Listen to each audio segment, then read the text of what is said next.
दर्शकों, हमारे समक्ष बैठे हैं प्रसिद्ध बिल्डर किशोर राय। सर, हम आपसे ये जानना चाहेंगे कि ये जो लॉकडाउन के जो अवधि में जो कुछ भी अभी प्रॉपर्टी में जो कुछ भी नीचे आया प्रॉपर्टी का, जो कुछ भी सब गिरावट जो आई है, लॉसेस जो आई है, तो आप उसे किस नजरिए से देखते हैं, उस बारे में बताइए। कैसा था इसके पहले? मतलब ये तो कोरोना तो अभी 3 महीने से आया, पर प्रॉपर्टी में तो 2-4 साल से 5 साल से मतलब चल ही रहा था डाउन पूरा। और फिर कोरोना में मतलब इन्हें और ज्यादा प्रॉपर्टी को उन्होंने नीचे गिरा दिया है। यानी कोई डिमांड नहीं, लोग अपने अब रोजी रोटी के पीछे लगे हैं, प्रॉपर्टी कहाँ से लेंगे। और बाकी मटेरियल की वजह से भी काफी अभी फर्क पड़ेगा, क्योंकि सारा पूरा लॉकडाउन की वजह से प्रोडक्शन सारी चीज के बंद थे, चाहे स्टील हो, सीमेंट हो, पाइप्स हो, टाइल्स हो, तो इनके भी रेट ट्रांसपोर्ट पूरे बंद थे। तो वो सब चीजों की वजह से प्रॉपर्टी के अंदर एक तो मटेरियल के रेट बहुत ज्यादा रहेंगे, लेबर नहीं है, लेबर की वजह से भी एक दिक्कत आने वाली है, प्रोडक्शन में भी टाइम लगेगा, और रेट कॉस्ट रेट बढ़ेंगी तुम्हारी। पहले लेबर ज्यादा थी तो स्पीड से बिल्डिंग बनती थी, अब जितना पीरियड डिले होगा तो वो रेट भी ज्यादा बढ़ेंगे। तो उससे प्रॉपर्टी के अंदर तो अब बूमिंग आना ही नहीं है, क्योंकि 2-3 साल तो प्रॉपर्टी कुछ भी नहीं हो सकती, और जितनी लेबर गई है वो भी अब जल्दी वापस नहीं आएंगी। प्रॉपर्टी के फ्लॉ को उठाने के लिए क्या सोचते हैं आपकी, क्या होना चाहिए? प्रॉपर्टी के फ्लॉ को उठाने के लिए सबसे पहले गवर्नमेंट को इसमें इंसेंटिव लेना चाहिए। गवर्नमेंट ने इस पर केयर करी तो गवर्नमेंट चाहे तो हर चीज को उठा सकती है। गवर्नमेंट अगर आज चाहेगी, कुछ पॉलिसी बनाती है, सीमेंट है आज, जबकि 3 महीने से किसी ने भी 10 लाख का प्रोडक्शन नहीं किया, लॉकडाउन मतलब लॉकडाउन, और अच्छे से लोगों ने पालन किया है, उसके बाद भी सीमेंट के रेट 300 रुपये हो गए। तो गवर्नमेंट को ये सब चीजें मालूम है, ऐसा तो नहीं गवर्नमेंट को नहीं पता होगी कि सीमेंट के रेट 300 रुपये। जब तक गवर्नमेंट ये प्राइसों के ऊपर रिस्ट्रिक्शन नहीं लाएगी तो उसके सिवा ये प्राइसें नीचे नहीं आ सकती। और मेजर पार्ट है सीमेंट और स्टील, यानी बिल्डिंग के अंदर 2 पार्ट ऐसे कि मैक्सिमम इन्वेस्टमेंट इसमें रहता है, और इसकी अगर आज कॉस्टिंग 25-30% बढ़ जाए, इसको नीचे कैसे लाना है गवर्नमेंट का काम है, और गवर्नमेंट चाहे तो ला सकती है। क्रेडाई के एक आकलन के अनुसार ये जो कंस्ट्रक्शन क्षेत्र में जो कुछ भी मंदी आई हुई है, इससे अर्थव्यवस्था पर काफी गंभीर परिणाम हुआ है। हाँ, जीडीपी का 11% बिल्डर लाइन का इसमें स्टेक रहता ना। देश की जो इकोनॉमी है उसके अंदर 11% बिल्डर का स्टेक है, यानी एक बड़ा सेक्टर रहता है प्रॉपर्टी से रिलेटेड जो है। यानी उनका टैक्सेस में भी फर्क पड़ता है, टर्नओवर में पड़ता है, एम्प्लॉयमेंट में भी रहता है, लाखों करोड़ों लोगों को आज एम्प्लॉयमेंट मिला हुआ है। सीमेंट और स्टील के रेट में उछाल आने की वजह से भी मंदी एक वजह मानी जा रही है। सीमेंट के अलावा बाकी भी जैसे चीजें हैं, रेती भी है, आज गिट्टी भी है, तो रेती की पॉलिसी इन्होंने ऐसी, ताकि हर चीज के रेट अगर गवर्नमेंट अगर चाहेगी तो उसका एनालिसिस करा के कोई टीम बिठा के हर चीज के रेट कैसे नीचे ला सकते हैं। अगर आज एक बार रेट नीचे आएंगे तो ऑटोमेटिक कॉस्ट नीचे आएगी, तो बाकी चीजों की कॉस्ट नीचे आएगी। चाहे वो कॉन्ट्रैक्टर्स हो, सप्लायर्स हो, देखा जाए तो लॉकडाउन की अवधि में टोटली उन लोगों को अपने घर से पैसे भरना पड़ रहा है, क्योंकि एम्प्लॉय को सैलरी दे रहे हैं, TDS है, इनकम टैक्स, सारे के सारे खर्चे लगे हुए। ऐसे में जो SME के तरफ से जो कुछ भी पैकेज सरकार ने घोषित किया, उसका बेनिफिट इनको नहीं मिल रहा। SME का और बिल्डर लाइन से बहुत बड़ा फर्क है। SME का कैसा है कि ये एक तो गवर्नमेंट ने क्या करी, कर्जे की बात करी, तो अभी पहले से आज से 10 साल से इंडिया की इंडस्ट्रीज की हालत खराब है। कोई मतलब कोरोना के पहले इंडस्ट्रीज बहुत अच्छी ग्रोथ में थी, ऐसा नहीं था। तो 90% तो बिल्डर अपने जितने इंडस्ट्रीज वाले हो तो सब डूबे वाले हैं। अब फिर और कर्जा लेंगे, फिर वापस से रिस्ट्रक्चरिंग करेंगे। बीच में बिल्डर एसोसिएशन की कुछ पदाधिकारियों ने सरकार से ये मांग की थी कि बगैर कोलेटरल के लोन दिया जाए, और दूसरी बात आर्थिक पैकेज भी सरकार ने घोषित किया जाए। उस पर आप क्या कहोगे? कोलेटर के बिना लोन का तो खैर अपन सिफारिश नहीं करेंगे, क्योंकि बाद में फिर पता चला कि कुछ ऐसे फिर फ्रॉड काम होने लगेंगे, लोग भगा जाके लोन लिए और नीरव मोदी जैसे देश छोड़ रहा है, कोई गाँव छोड़ रहा है, गवर्नमेंट के पैसे डूबना है, उसके बदले में कोई सॉलिड इन्होंने निकालना चाहिए।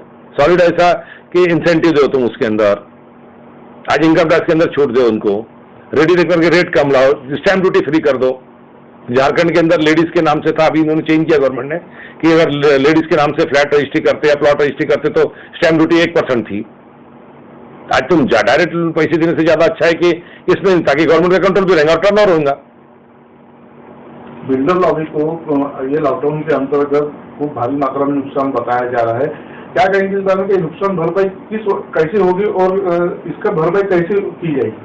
इसकी भरपाई ये बताया ना मैंने आपको कि इन्होंने एक तो गवर्नमेंट ने जितने भी प्राइस रेट मतलब जो चीजें हैं, जैसे आज प्याज के रेट 100 रुपए होने लगे तो उसको कैसा कंट्रोल में लाती?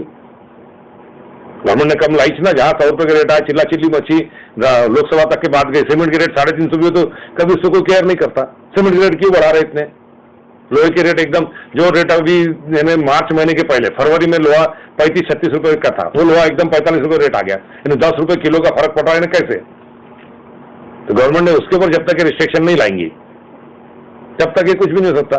बिल्डरों को काफी नुकसान होने के बावजूद भी सरकार द्वारा जीएसटी, उसके बाद में कई टैक्सेस है जो बिल्डर लॉबी पे लगाए जाते हैं। बिल्डर लॉबी का ये कहना है कि एक जीएसटी और बाकी टैक्सेस हम कम किया जाए, क्या कहेंगे इस बारे में? हाँ, जीएसटी भी काफी इसमें लग रहा है, क्योंकि मटेरियल पे तो जीएसटी लगी रहा हमको, जितना मटेरियल हम परचेज कर रहे हैं, और उसके बाद फिर तुम इधर कस्टमर से और लेने लगा रहे, तो उसमें फर्क पड़ना ही। अगर इन्होंने या तो जो मटेरियल ले रहे तो इन्होंने जीएसटी फ्री कर देना चाहिए।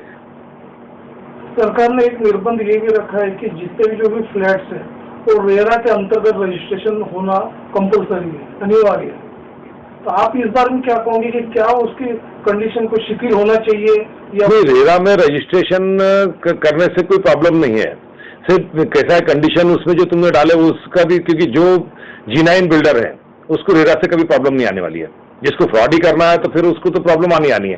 अगर हमको फ्लैट लेना है और हमको लोगों को पोजीशन देना है, जैसे लोगों की पहले मेंटेलिटी थी, बुकिंग कर डाले, फ्लैट बना नहीं रहे, 8-10 साल तक के उसे कस्टमर घूम रहे, जूते घिस रहे, गरीब आदमी रो रहा है, तो वो रेरा का इतना बड़ा प्रॉब्लम नहीं। उसमें शिथिलता जो थोड़ी बहुत जैसे दिक्कतें आती है वो जैसे इनका टाइम बॉन्डिंग का है, तो टाइम बॉन्डिंग आपने रखे, उसमें कोई दिक्कत नहीं है। नहीं, रेरा के अंतर्गत जितने भी बिल्डर जो रजिस्टर्ड हुए उसको जो मॉनिटरिंग कर रहे, तो यहाँ के जो कुछ चंद बिल्डर है उसको ब्लैकलिस्ट किया हुआ है।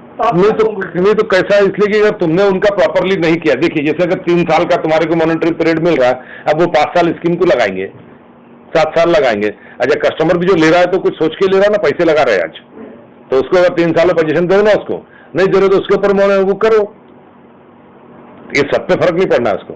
और जो बिल्डर ने रेरा से बाकी बिल्डरों को ज्यादा फर्क नहीं पड़ा है, उल्टा ठीक ही हुआ है। क्योंकि कैसा ठीक हुआ, कम से कम कस्टमर अब ज्यादा सवाल नहीं पूछता, पहले उसको डर ही लगता था प्रॉपर्टी है कि नहीं, 3 नाम पे है क्या, 4 नाम पे है क्या, टाइटल क्लियर है क्या।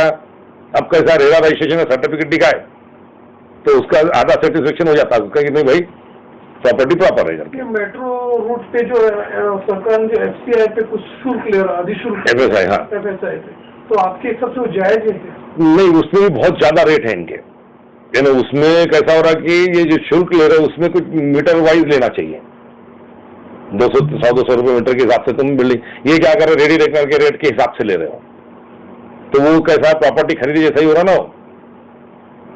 यानी अभी डिमांड अगर आप देखेंगे किसी भी प्रॉपर्टी की, अभी मैंने एक कामठी रोड प्रोजेक्ट डाला, उसकी डिमांड निकली 3.5 करोड़ रुपए की, जो पहले 3.5 करोड़ प्लॉट लेके प्रोजेक्ट डालते थे।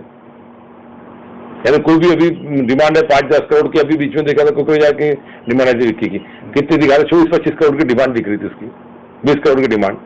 ये डिमांड है थोड़ी सी, इन्होंने चाहे तो रिलेक्सेशन दे सकते हैं। बिल्डर लॉबी की तरफ सरकार की तरफ आपकी क्या मांग है, क्या कहेंगे आप? हमारी तो एक ही मांग है, एक तो सबसे पहले रेडी रेकनर के रेट्स वो कम होना चाहिए, क्योंकि रेडी रेकनर के रेट इतने ज्यादा बढ़ाए हुए हैं कि बैठता ही नहीं प्रॉपर्टी के अंदर, उसका लोन भी नहीं बैठता, क्योंकि जहां के भी नागपुर के रेट देखेंगे स्टैम्प ड्यूटी का खर्चा अलग बैठता, उससे कम में रजिस्ट्री करने गए तो इनकम टैक्स वाले उसके ऊपर टैक्स लगा देते हैं। तो रेडी रेकनर के रेट कम होना चाहिए। MP गवर्नमेंट ने बीच में उन्होंने किया था कि जितने MP की जो प्रॉपर्टी उसके 25-30% ready reckoner rate directly come कर दिए थे, तो उससे प्रॉपर्टी में थोड़ा बूमिंग आ सकती है। मेट्रो जैसा जो मेगा प्रोजेक्ट जो चल रहा है अपने नागपुर में, तो सरकार ये चाहती है जो स्मार्ट सिटी प्रकल्प के अंतर्गत ये बड़े से बड़े हाई राइज बिल्डिंग को भी परमिशन दी जाए, FSI बढ़ाने का भी उनका प्रयत्न है। आपको ऐसा लगता है ये सक्सेसफुल होंगे फार्मूला? हाँ, हो सकता है, मतलब इन्हें देखिए, लेकिन जैसे जो आउटर में जो स्मार्ट सिटी बन रही, वहां अभी नागपुर में इतनी डिमांड नहीं, क्योंकि सिटी के अंदर लोगों का अपने आउटर में ज्यादा इंटरेस्ट नहीं है। भले ने सिटी में रहेंगी, उसमें अगर तुमने FSI 3-4 देंगे तो उसको अच्छा बेनिफिट मिल सकता है। बाहरी राज्यों में जैसे छत्तीसगढ़ हो गया, मध्य प्रदेश हो गया, वहाँ पे कुछ अलग नियम लागू है, महाराष्ट्र में कुछ अलग नियम लागू है जहाँ बिल्डर लॉबी के लिए। तो आपको क्या लगता है कि जैसे वहाँ लागू है तो वैसे महाराष्ट्र में भी लागू होना चाहिए? हाँ, दोनों जगहों का कंपैरिजन करके जो शिथिलता, क्योंकि एक तो कोविड-19 प्लस इतना मंदी, इसकी वजह से गवर्नमेंट ने जो लगे तो डायरेक्ट इंसेंटिव देने से ज्यादा अच्छा जितना शिथिल सैंक्शन में जितना थोड़ा सा, क्योंकि प्रॉपर्टीज के अंदर भी बहुत सारे लेकुना आने लग गए।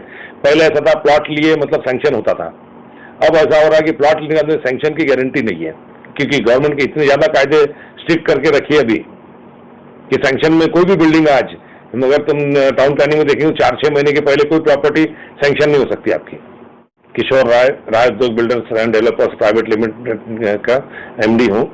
मैं कोविड-19 के ऊपर नागपुर के आम नागरिक को एक मैसेज देना चाहता हूँ कि उन लोगों ने अभी जैसे लॉकडाउन खत्म होने के बाद अगर लॉकडाउन खत्म होता है तो भी अपने आप को सुरक्षित रख के डिस्टेंस के ऊपर जो गवर्नमेंट के हिसाब से नियम बनाए हुए उसके हिसाब से अगर रहते हुए लोग कार्य करें, अन्यथा इतना ज्यादा मतलब कोरोना फैलेगा कि लोग वर्क ही नहीं कर पाएंगे और बहुत ज्यादा मतलब पैनिक होंगे, क्योंकि ये बीमारी ऐसी है कि इसकी अभी तक कोई वैक्सीन नहीं बनी है। तो इसलिए मेरी इस पूरे नागपुर वासियों से एक गुजारिश है कि उन्होंने अपने आप में सोशल डिस्टेंसिंग रखते हुए और कोरोना के जो नियम है उसको पालन करते हुए, मास्क लगाते हुए और साफ सफाई से अपनी जिंदगी का निवारण करे करके।